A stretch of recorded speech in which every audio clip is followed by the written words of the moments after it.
So we're going to talk about where we will play. Now, when I mean where we will play, I'm talking about the different vertical sectors. I'm talking about, are we going to pursue higher education? Are we going to pursue K through 12, retail, life sciences, industrial, you name it, all the sectors out there? What are we going to focus on? Because we can't pursue them all and do this well. Remember, chase less, win more.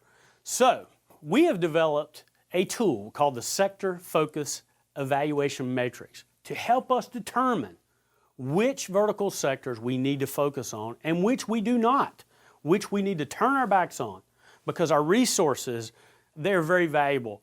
And so we have to focus them on what's going to get us the most bang for our buck. So let's use an example on how we're going to apply this. And I'm going to use storefront retail as our sector. And I'm not picking on it, but maybe I am a little bit. But here, let's go ahead and apply it. So the first thing we're going to apply is the top left quadrant.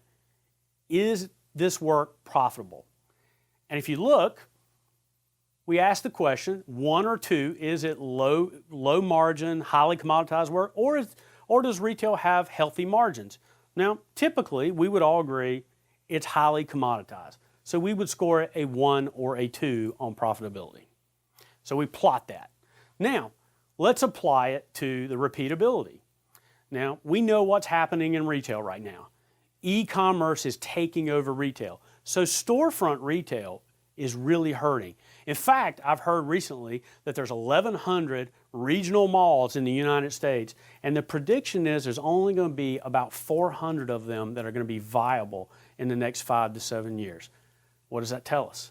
That tells us that on the repeatability chart, we have a market in decline, a sector in decline. We plotted a 1 or a 2. Now let's go over to capability. And you can see the considerations with each one of the quadrants. In capability is, can we manage the risk in storefront retail? Do we know the pitfalls? Do we have resources?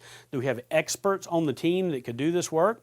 So the answer may be yes. In fact, we have people who absolutely can manage the risk and understand it. So we would plot it as a 4 or a 5. And now we look at winnability. Do we have team members that can tell a story about doing these type projects? Do they have resumes that match this type of work? Do we have a portfolio of storefront retail? And so the answer might be yes in those areas, and we would plot it a 4 or 5.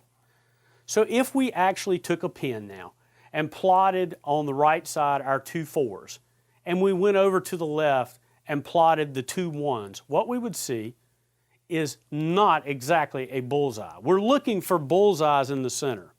Now, they won't be perfect. In fact, there'll never be a sector that's all 5s. But you can see what this tells us is that retail's probably not the right sector to use our precious resources on.